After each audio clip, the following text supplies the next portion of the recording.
Mesdames et messieurs, bonsoir à tous. Bienvenue à cette nouvelle édition d'information de l'actualité ce 13 janvier 2016. Les relations bailleurs-locataires qui vont devoir changer suite à cette nouvelle loi sur le contrat de bail en République démocratique du Congo. Le texte introduit désormais des sanctions pénales et civiles.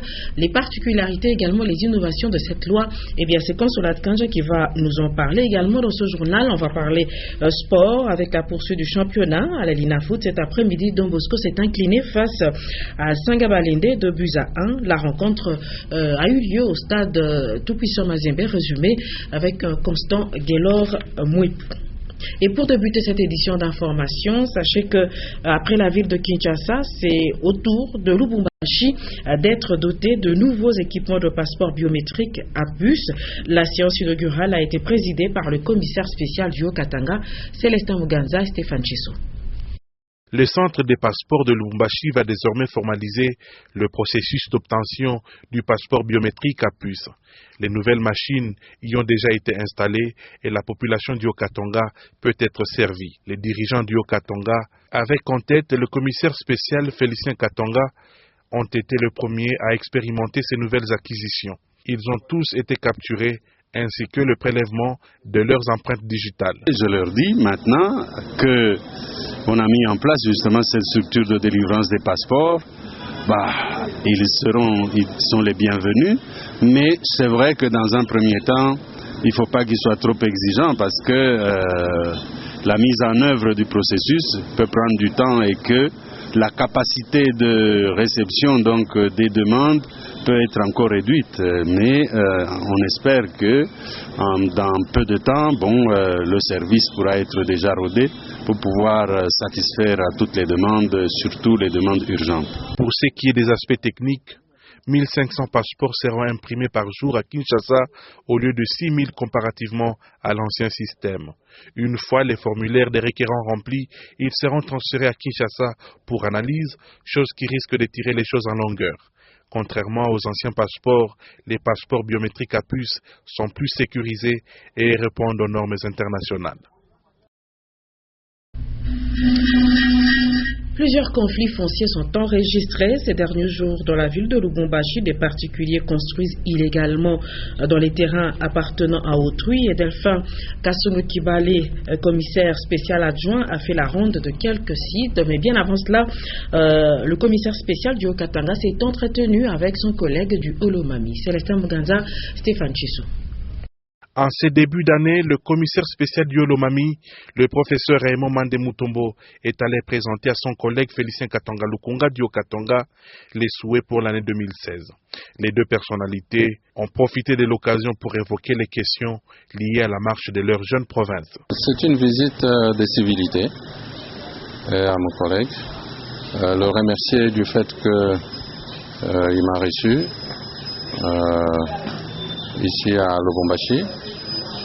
Et aussi j'en ai profité pour le remercier, le féliciter pour la composition de son cabinet. C'est le temps qu'il a donné, mais aussi nous imprégner de la commission qui est venue de Kinshasa pour poursuivre les travaux concernant toutes les questions qui étaient restées pendantes et après la remise et reprise. Voilà un peu la raison d'être de mon passage ici. Dans un autre chapitre, le commissaire spécial adjoint Delphin Kassongo Kibale, en charge de l'économie, finance et développement, a été sur terrain. Il est allé s'imprégner des multiples conflits fonciers qui prévalent dans la ville de Lubumbashi ces derniers jours. Il a été tour à tour à l'entreprise Rwashi Mining, au village Kassangiri et Kashamata, où les problèmes fonciers s'observent. Pour le terrain ni cadastre, mais maintenant nous avons un problème avec chef de quartier. Voilà au moins témoin, vous avez vu comment est-ce que les histoires se passent. Donc, les études sont en cours avant la démolition prochaine des constructions anarchiques dans les sites précités. Et nous allons à Kinshasa pour vous dire que la Troïka stratégique s'est réunie comme d'habitude autour du Premier ministre Augustin Matata Ponyo. La situation économique a été passée au peigne fin. Des précisions avec le ministre national de l'économie, Bahati Ilkebo, au micro de Nyota Kinshasa. Il s'est tenu dans la matinée de ce mardi 12 janvier la Troïka spéciale du gouvernement consacrée essentiellement à l'évaluation des réalisations de l'année 2015. Des échanges qui ont examiné les contextes internationaux que nationaux. Le ministre de l'économie nationale, Modeste Bahati Ilkebo, nous donne le compte rendu. Pour ce qui est du contexte international, l'année 2015 a été caractérisée par un ralentissement général en ce qui concerne la croissance économique. Il s'est observé, pour ce qui est de l'Afrique, une croissance qui a oscillé aux alentours de 3,75%. Et c'est ce qui nous permet d'examiner la situation intérieure. Lorsque vous comparez ce taux de croissance à celui de la RDC, notre taux de croissance reste toujours élevé. Vous savez que pour les 3 dernières années, nous avons connu des résultats jamais enregistrés dans notre pays. Et ceci pour dire que, en tout cas, tous les agrégats macroéconomiques présentent des meilleures perspectives. Et je dois dire aussi que du côté de l'emploi, il y a eu création de plusieurs emplois. Passant ainsi en revue toutes les recommandations prises en 2015, le gouvernement de la République se doit dès à présent d'envisager l'applicabilité de ces dites recommandations en vue d'une année 2016 encore plus parfaite. Et sur un tout autre registre, je vous rappelle que le chef de l'État a promulgué le 31 décembre dernier la loi sur le contrat de bail résidentiel en République démocratique du Congo. Cette loi innove. Elle prévoit désormais des sanctions pénales et civiles et le bailleur qui perçoit une garantie de plus de 3 mois pour le bail résidentiel encourt une peine de 2 à 3 mois de prison et une amende de 3 mois des loyers. Cette loi interdit également le paiement anticipatif du loyer. Consolat Kanja, Michel Olela. La majorité des louchons interrogés dit avoir versé auprès de leur bailleur une garantie locative allant au-delà de 3 mois. $50, garantie à $500 pour 10 mois. Donc, vu la loi, on ne peut pas accepter ça. Parce que la loi prévoit 3 mois de garantie. Or, selon cette nouvelle loi de 49 articles sur le bail à loyer, tout bailleur qui fixe une garantie locative supérieure à 3 mois s'expose à des sanctions pénales. Il est prévu, lorsque le bailleur demande au locataire une garantie locative allant au-delà de 3 mois légaux, ce n'est prévu par la loi, il est prévu des sanctions pénales allant de 1 mois à 3 mois de servitude pénale et d'une amende de 3 mois des loyers. Le manque d'enregistrement dans les 30 jours qui suivent la conclusion d'un contrat de bail entraîne également une amende d'1 mois de loyer à raison de la moitié pour chaque partie. Pour les hommes de droit, il revient maintenant aux services compétents et aux parties lésées de faire appliquer cette loi en dénonçant les irrégularités. Les services compétents doivent maintenant lire les clauses contractuelles si elles sont dans l'esprit de la présente loi. Et s'il y a un irrespect de la loi, je crois qu'il revient à toutes les parties, et bien notamment aux locataires, de pouvoir aussi dénoncer un bailleur qui solliciterait la garantie locative ou qui donnerait des conditions au-delà de ce que prévoit l'actuelle loi. Même le paiement anticipatif du loyer et le non-respect du délai de préavis amènent le bailleur à être puni de 1 à 3 mois de servitude pénale principale et une amende de 3 mois de loyer. Et puisqu'on parle innovation, sachez que l'année 2016 sera marquée par quelques changements dans le domaine du transport dans la ville de Lubumbashi, notamment l'introduction du paiement des contraventions. Ces amendes seront payées à la banque par les chauffeurs ou encore les propriétaires des véhicules. Cependant, selon certains analystes, cette mesure aura du mal à être appliquée. Janine Mbouchou, Richard Chimba. Le paiement des contraventions routières ne sera plus payé dans les bureaux de la police des circulations routières, mais plutôt dans les banques dans les jours qui viennent. Et pour y arriver, tous les véhicules doivent être identifiés pour permettre aux services compétents de faire appliquer cette mesure sans trop de difficultés. C'est la volonté de la population elle-même, parce que la population se disait être à chaque fois tracassée. Alors il fallait qu'on revienne à la normale. Mais le pessimisme demeure chez certaines personnes qui se demandent par quel mécanisme pourra-t-on éradiquer les contre-valeurs telles que le phénomène rapport. La population, parfois, veut quelque chose et son contraire à la fois. Vous vous êtes plaint. Maintenant, on vous dit, maintenant, vous allez payer à la banque. Vous vous plaignez encore. Vous dites non, alors si les policiers nous demandent de l'argent. Mais d'ailleurs, il y a parmi les mesures, et les corrupteurs et les corrompus, tous seront considérés comme... tous seront arrêtés. Tout le monde est unanime par rapport à cette nouvelle forme de paiement, sauf que la crainte est que tant que l'agent n'est pas bien rémunéré, la mesure risque d'échouer. Le pantalon jean est le vêtement le plus aimé de jeunes filles congolaises, surtout les étudiantes, et la journée mondiale sans pantalon est célébrée ce 13 janvier 2016. L'objectif est de casser la monotonie liée au port quotidien du pantalon au profit de jupes, culottes ou encore des robes et promouvoir une certaine liberté dans l'habillement. Ben Kayembe et Félicien Kassongo nous en parlent. Passer toute une journée sans porter un pantalon, tel est l'esprit de cette journée instituée il y a plus de 10 ans. Aux femmes et aux hommes, le port de pantalon n'est pas recommandé en cette date, mais plutôt celui des robes, jupes, culottes et autres, dans le but de casser la monotonie. C'est finalement un esprit de liberté qui est développé contre une sorte de contrainte sociale qui nous impose le port du pantalon. Ce dernier est de plus en plus sollicité par les femmes à travers le monde. Ne pas porter le pantalon procure une sensation de bien-être pour les personnes qui optent pour des habits non serrés. Alors, quand nous mettons les habits trop serrés, nous empêchons les pores à dégager cette chaleur corporelle, surtout pendant cette saison où nous avons un peu d'excès, de pics de température. Alors, le manque de transpirer va faire que les pores seront bouchés. Et quand ils sont bouchés, on va ça faire des petites infections de poils, des follicules pileux. À côté de ça, on va avoir des surinfections maintenant de ces peaux-là et faire des maladies surtout mycosiques des champignons, des teignes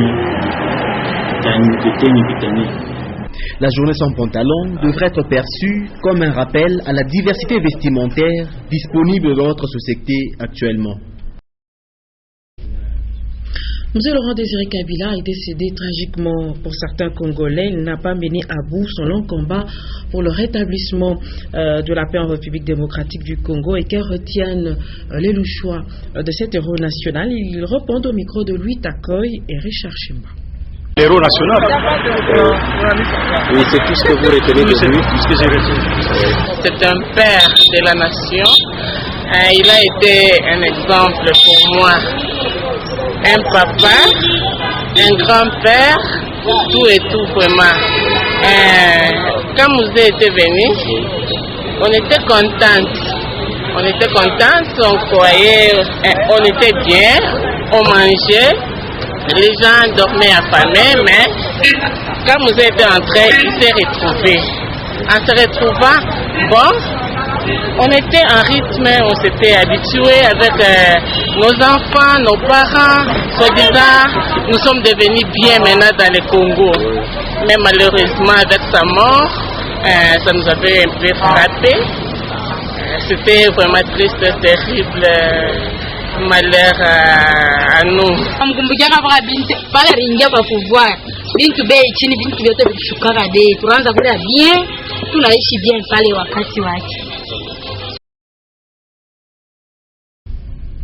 L'actualité à présent, l'essentiel dans ce condensé, l'actualité à l'étranger bien évidemment, l'essentiel dans ce condensé que nous propose Ogi Fortuna Kassongo.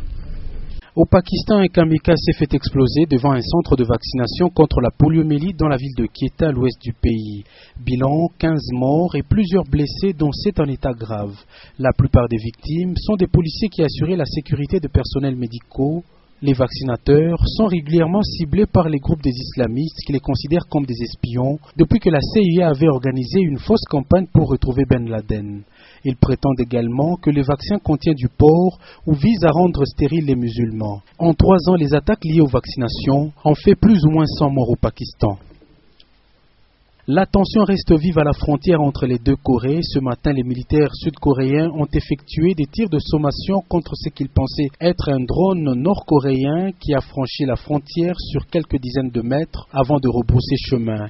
Ce nouvel incident intervient une semaine après que Pyongyang a affirmé avoir réussi son test de bombage, suscitant la colère et l'inquiétude de la Corée du Sud qui en appelle à la Chine.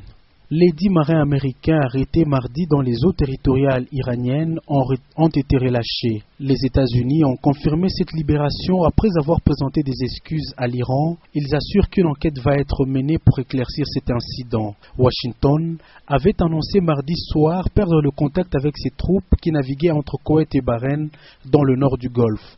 De leur côté, les gardiens de la révolution ont admis que cette violation des eaux territoriales iraniennes n'était pas intentionnelle. En Turquie, 24 heures après l'attentat d'Istanbul, le pays reste en état d'alerte. Le bilan est établi à 11 morts et une quinzaine de blessés. Le ministre allemand s'est rendu sur place avec son homologue turc. Ils ont annoncé l'interpellation de 3 suspects en lien avec l'attentat. Aucune indication n'atteste que ce sont les Allemands qui étaient visés particulièrement.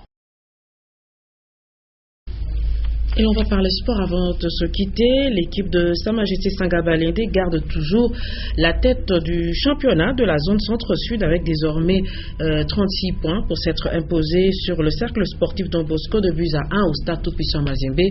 Résumé de la rencontre avec Constant Keller-Bepou et Séverin Katamba.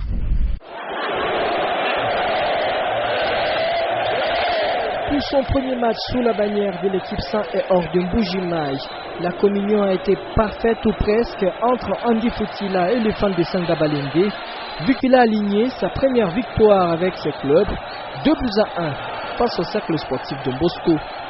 Le match a été ouvert, le jeu fluide des deux côtés. Kaimbe Mukendi voit sa tête captée par Munkoro à la 5e minute. Don Bosco répond 2 minutes après par Lassana Diarra sous les services de Ben Malango. Aussi, la s'essaye à son tour, son lobe s'écrase sous la barre transversale et comme au ping-pong, les hommes de Kassongo Ngandou réagissent et c'est avec à la baguette Lassana Diarra qui voit son ballon toucher la lucarne avant de revenir étrangement sur les gardiens. Kalamba et Katembo, telle sera la caractéristique de cette première période, comme un jeu de questions-réponses.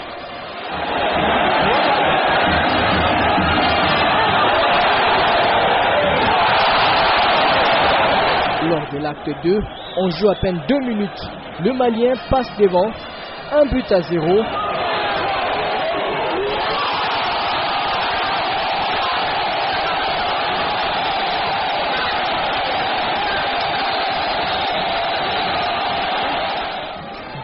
Plus tard, l'équipe d'Andy Futila s'active et multiplie des assauts offensifs jusqu'à être récompensée. Fébrile dans les duels aériens, le centre de Don Bosco cède enfin. KMB dévie pour Faustin Kibuku. En 2 temps, il bat le portier. Munkoro, 1 but partout, puis 2 buts à 1 sur le corner de Lubaki et Santen. KMB saute plus haut que tout le monde pour battre Munkoro pour la 2e fois. Le résultat restera tel jusqu'au coup de sifflet final, en dépit des intentions de revenir au score par Ngoï Tardelli en fin de match. Sangabalende garde encore le flambeau des leaders avec désormais 35 points dans la zone centre-sud. Voilà, mesdames et messieurs, c'est ainsi que s'achève cette édition d'information. Je vous rappelle que dans l'actualité, ce 13 janvier 2016, eh bien, nous sommes revenus sur ces relations entre bailleurs et locataires avec cette nouvelle loi sur le contrat de bail en République démocratique du Congo, une loi qui a été promulguée récemment par le chef de l'État. Et ce texte introduit désormais des sanctions pénales et civiles. Nous avons parlé sport avec la poursuite du championnat à la Linafoot, dont Bosco s'est incliné cet après-midi face à Sa Majesté Sangabalende, score de la rencontre 2 buts à 1. Merci de nous avoir suivis. Très belle soirée à vous tous sur notre télévision. Au revoir.